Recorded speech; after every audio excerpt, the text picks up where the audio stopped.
Todos os anos, na quinta-feira após a oitava de Pentecostes, a Santa Igreja Católica celebra a festa de Corpus Christi, que foi instituída pelo Papa Urbano IV. Nela somos impulsionados a expressar os desígnios de nossa fé que nos ensinam sobre a presença real de Jesus na Eucaristia, que é o remédio para os males de nossas almas. E assim proclamamos como Santo Tomás de Aquino em um trecho do Adoro Te Devote, um dos 5 hinos que o doutor Angélico compôs para a solene festa do corpo de Cristo. Ó lembrança da morte do Senhor, pão vivo que dás a vida ao homem, concedei a minha alma em vós viver, e a ela seja doce vos conhecer, piedoso pelicano, Senhor Jesus, a mim imundo, purificai-me por vosso sangue, do qual uma só gota pode salvar o mundo inteiro de todos os seus crimes. Santo Tomás compara Jesus Eucarístico ao pelicano, porque a tradição da igreja assim ensinava desde os primeiros séculos.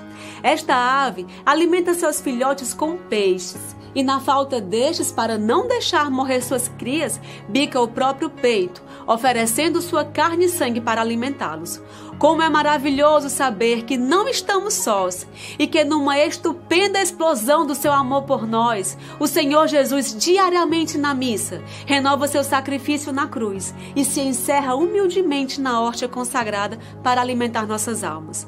Somos então convidados a adorar e prestar todas as honras a Jesus no Santíssimo Sacramento. São Pedro Julião Aymar dizia que legiões de anjos adoram o verbo reduzido a um estado tão próximo do nada. Juntemo-nos aos anjos e santos, vinde, adoremos. Mas ao longo da história, muitos hereges negaram a presença real de Jesus na Eucaristia, chegando a gerar dúvidas até mesmo no coração de padres e leigos piedosos. No entanto, para eliminar os erros espalhados pelas heresias, o Senhor deu várias provas de que é o seu próprio corpo e sangue que está presente na Eucaristia. Assim, no século VIII, ocorreu o milagre eucarístico de Lanciano, quando um dos monges de São Basílio, ao celebrar a Santa Missa, foi tomado de grande descrença e duvidou da presença de Cristo na Eucaristia.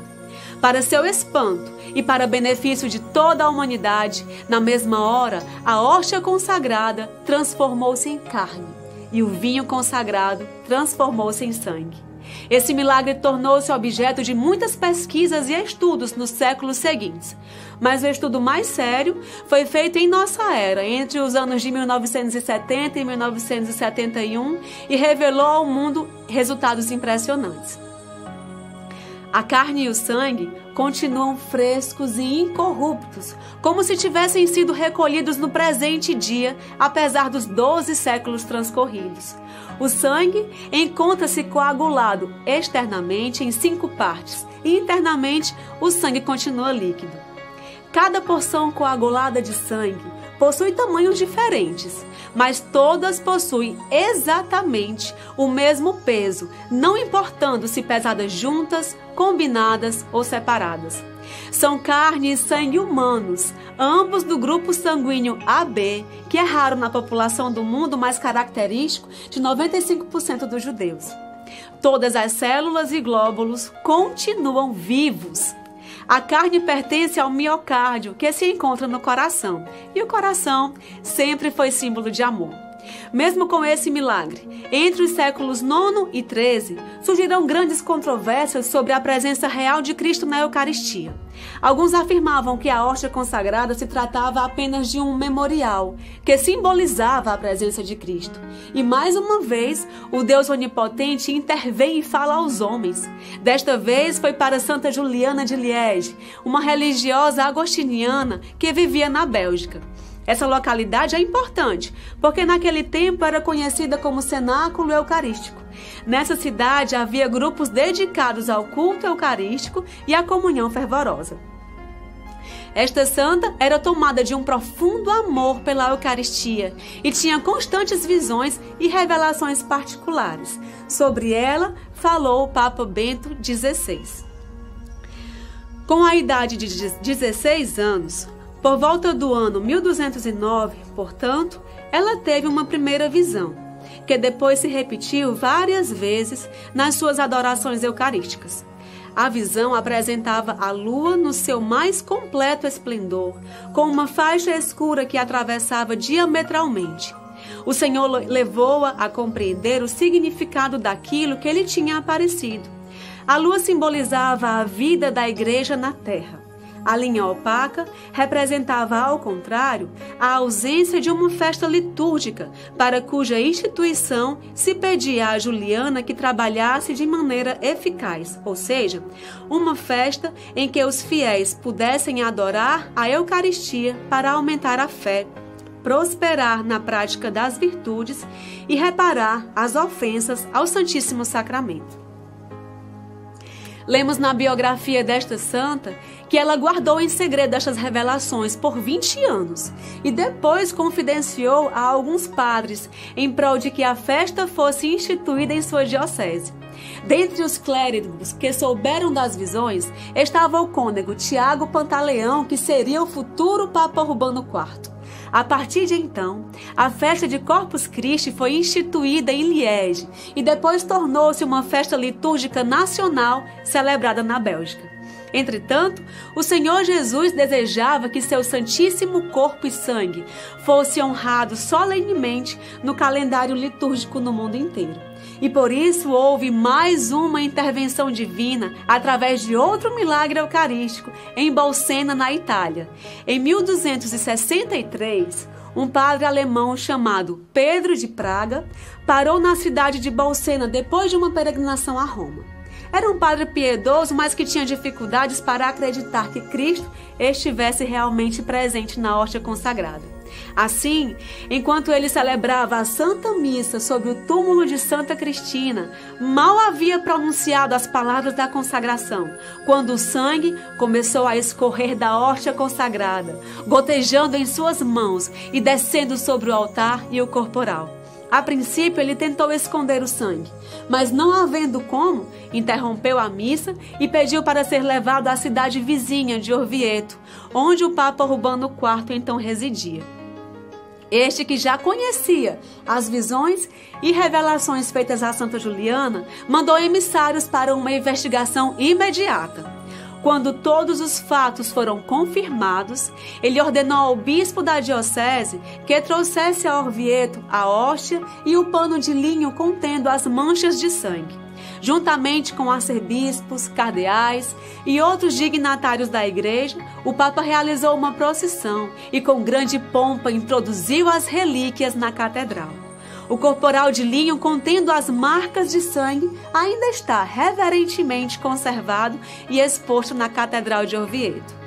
O Santo Padre, movido pelas visões de Santa Juliana, pelo prodígio ocorrido em Bolsena e em Orvieto, e também a petição de vários bispos, fez com que a festa de Corpus Christi se estendesse por toda a igreja por meio da bula Transiturus Deoc Mundo, em 11 de agosto de 1264. A morte do Papa Urbano IV, em 2 de outubro de 1264, um pouco depois da publicação do decreto, prejudicou a difusão da festa.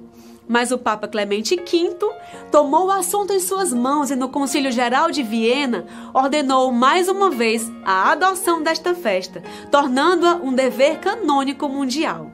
E em 1317, o Papa João XXII ordenou que, na ocasião da festa, a Eucaristia fosse levada em procissão pelas vias públicas. E o Concílio de Trento, ao combater a heresia protestante que negava a presença real de Cristo na Eucaristia, fortaleceu o decreto da instituição da festa de Corpus Christi, obrigando o clero a realizar a procissão eucarística pelas ruas da cidade, como ação de graças pelo dom supremo da Eucaristia e como manifestação pública da fé na presença real de Cristo na Eucaristia. A devoção eucarística desabrochou com maior vigor entre os fiéis. Os hinos e antífonas compostos por Santo Tomás de Aquino para a ocasião tornaram-se verdadeiro compêndio da teologia do Santíssimo Sacramento e passaram a ocupar lugar de destaque dentro do tesouro litúrgico da Igreja. Com o passar dos anos, sob o sopro do Espírito Santo, a piedade popular e a sabedoria do magistério infalível aliaram-se na constituição dos costumes, usos, privilégios e honras que hoje acompanham o serviço do altar, formando uma rica tradição eucarística. Ainda no século XIII, surgiram as grandes procissões, conduzindo o Santíssimo Sacramento pelas ruas. Primeiro, dentro de uma âmbula coberta e mais tarde exposto no ostensório. E em 1983, o novo Código de Direito Canônico, no cânon 944, mantém a obrigação de se manifestar o testemunho público de veneração para com a Santíssima Eucaristia e, onde for possível, haja procissão pelas vias públicas, mas os bispos escolham a melhor maneira de fazer isso, garantindo a participação dos fiéis e a dignidade do Santíssimo Corpo e Sangue de Cristo. O amor eucarístico do povo católico não se restringiu, porém, a manifestações externas, mas principalmente pela expressão de um ato profundo, posto pelo Espírito Santo nas almas. São Pedro Julião Aimar, cheio de unção, fala da Eucaristia como uma celestial loucura do Salvador, ao permanecer como sacramento de vida para nós. E assim ele nos diz: compreende-se que o Filho de Deus, levado por seu amor ao homem, tenha se feito homem como ele, pois era natural que o Criador tivesse interesse na reparação da obra saída de suas mãos, que por um excesso de amor, o homem-Deus morresse sobre a cruz, compreende-se também. Mas o que já não se compreende, aquilo que espanta os débeis na fé e escandaliza os incrédulos, é que Jesus Cristo glorioso e triunfante, depois de ter terminado sua missão na terra, queira ainda permanecer conosco num estado mais humilhante e aniquilado do que em Belém e no Calvário. Peçamos ao Senhor, pela intercessão da Santíssima Virgem Maria, que o nosso coração não seja indiferente e tíbio à presença real de Jesus na hóstia santa, mas transbordante de amor a Jesus Eucarístico. E que no admirável e santíssimo sacramento do altar encontremos a principal arma para vencermos o pecado e santificarmos nossas almas.